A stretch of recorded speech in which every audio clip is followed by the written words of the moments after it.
is the challenge of leading sustainable change, and why is it so important? Well, one of the things we've come to realize is that sustainability used to be a hobby project. It was the charity work you did on the side, or it was what some would call, kind of greenwashing.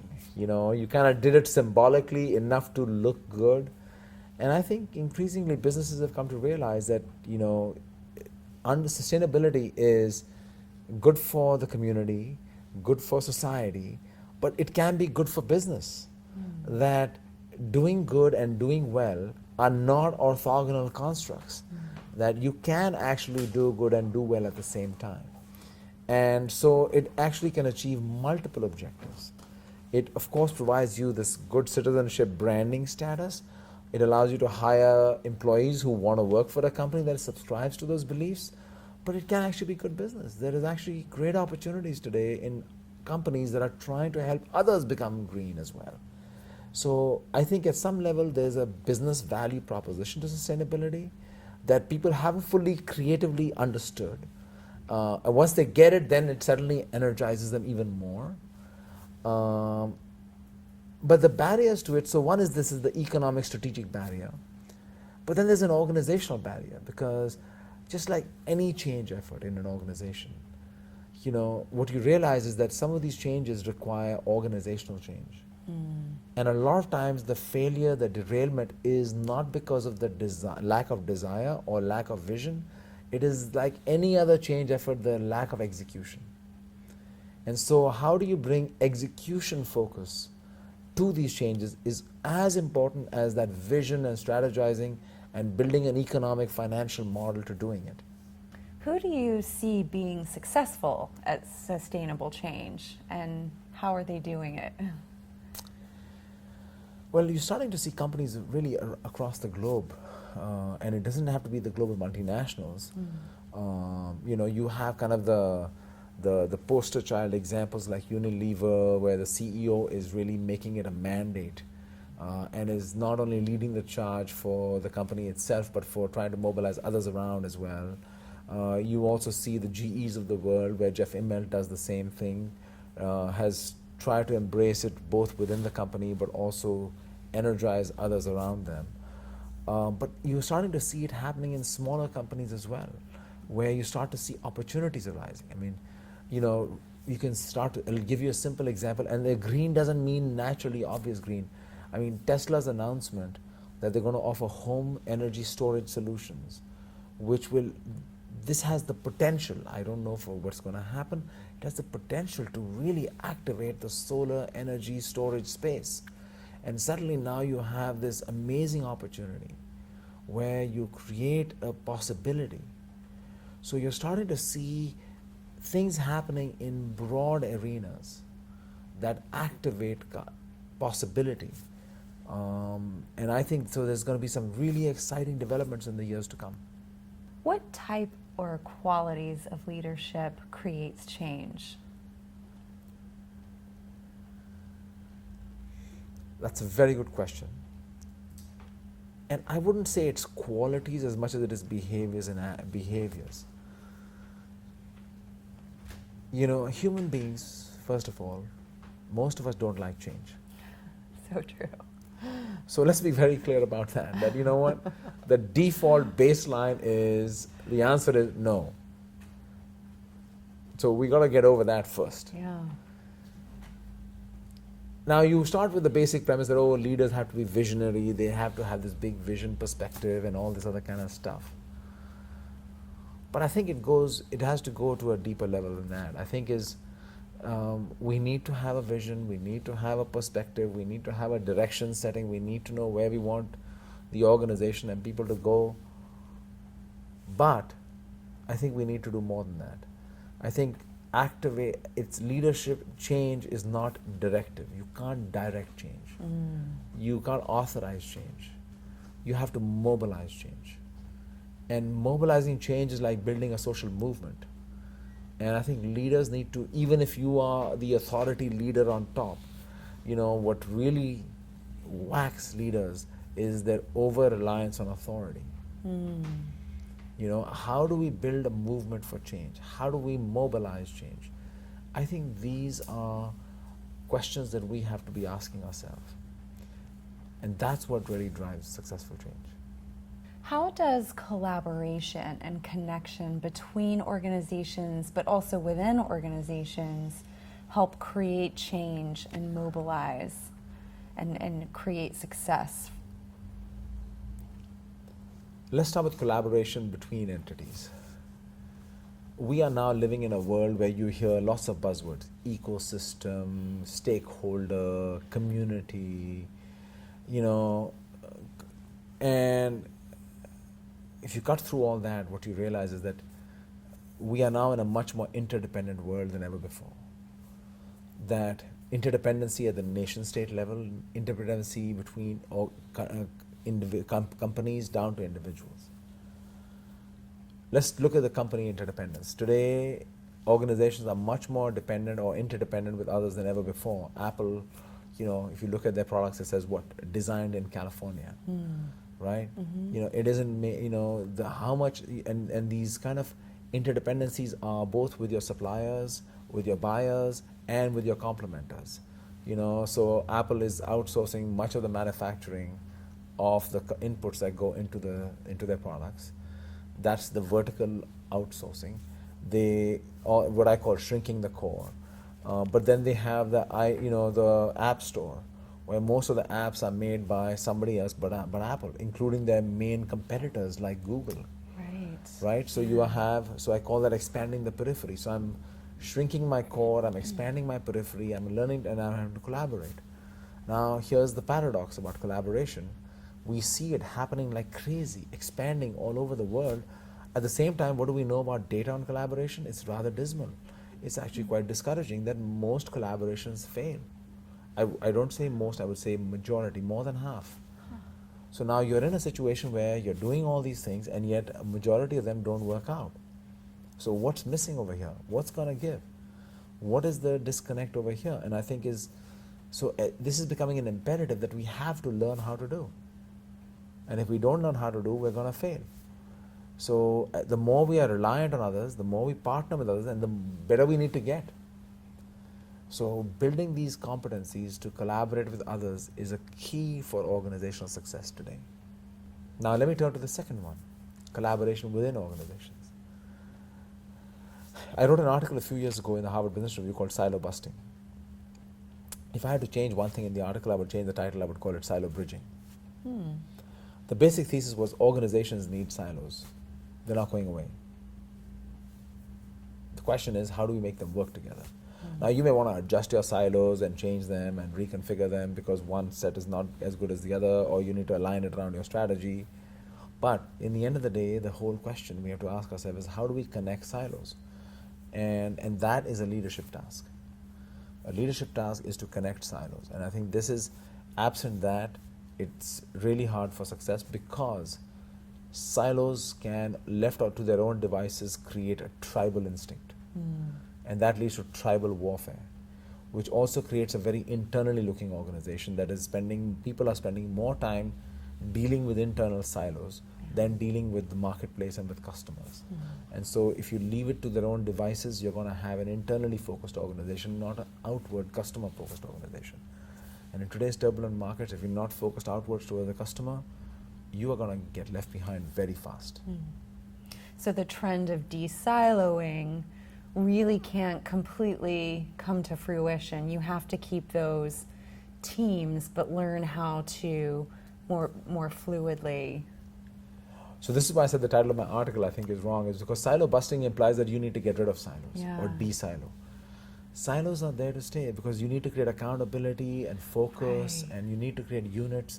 So you may choose to structure your silos differently, some by region, some by product, some by function, but you're going to need silos. The question is, which silos? Now, fine, you can always tweak your silos, but whichever silos you're going to need to bridge those silos. And if you haven't figured out how to bridge those silos, you're going to have a problem. This is a book written, almost 50 years ago by one of my dissertation advisors here at the Harvard Business School, who wrote a book on differentiation and integration. And the idea was that organizations need to create differentiation through unit structures, modular structures, and then they need to integrate them as well. And depending on the market context, you will need different levels of differentiation and integration. So how do you create that right modular structure, but no matter what you choose, you may need to then connect those modules. And this is the challenge. How should leaders navigate change in technology-driven markets, especially emerging technology?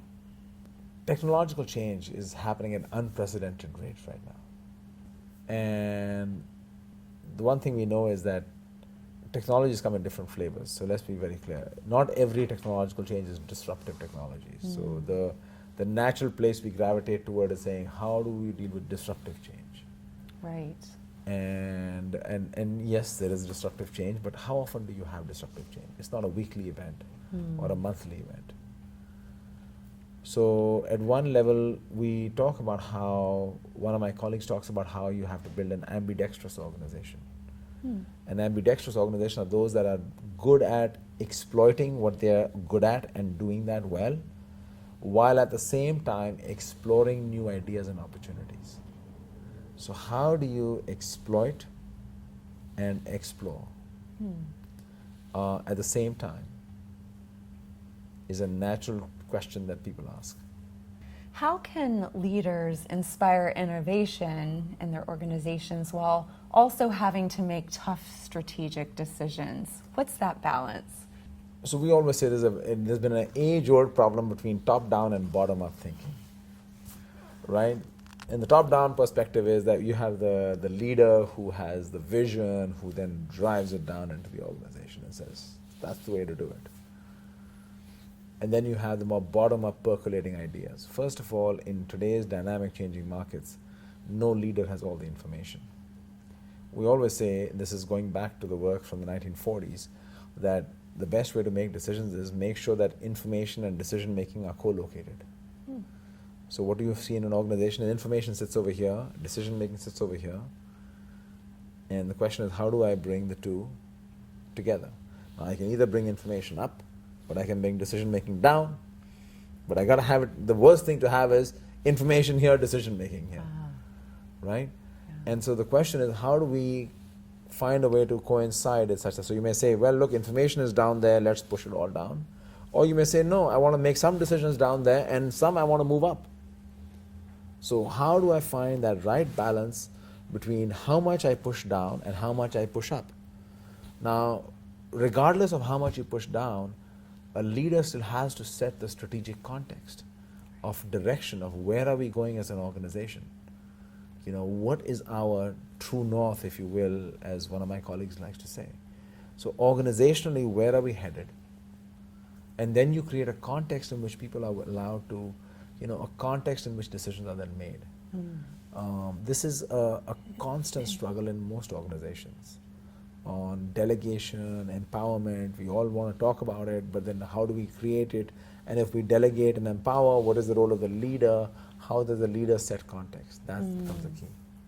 What would you say are your top 3 management principles? I want to lean back to some of my colleagues' earlier work. The first one is not every leader is a leader. Organizations need leaders and managers. I think a second one that I think is important is to understand that leadership is about mobilizing and activating others, right? A leader is only a leader in the eyes of followers. No one grants you leadership. Leadership has to be earned. So how do you activate and mobilize others to want to follow you? And I think the third one I would like to highlight is that you think of leadership as leading other people. Before you can lead other people, you need to first figure out how to lead yourself. A lot of leadership is inner work. Managing yourself before you manage others. And I think a lot of times when you look at blind spots in leaders, it's because they haven't fully understood how to manage themselves. They're really busy managing others, but if you don't know how to manage yourself, you're never going to be able to manage others effectively.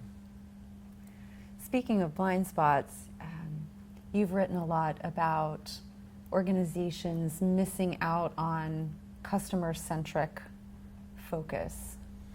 Tell us a little bit about your work. So I began this research about 15 years ago, And I imagined, naive as I was probably back then, that all businesses must be focused on customers. After all, if you're in business, what are you doing?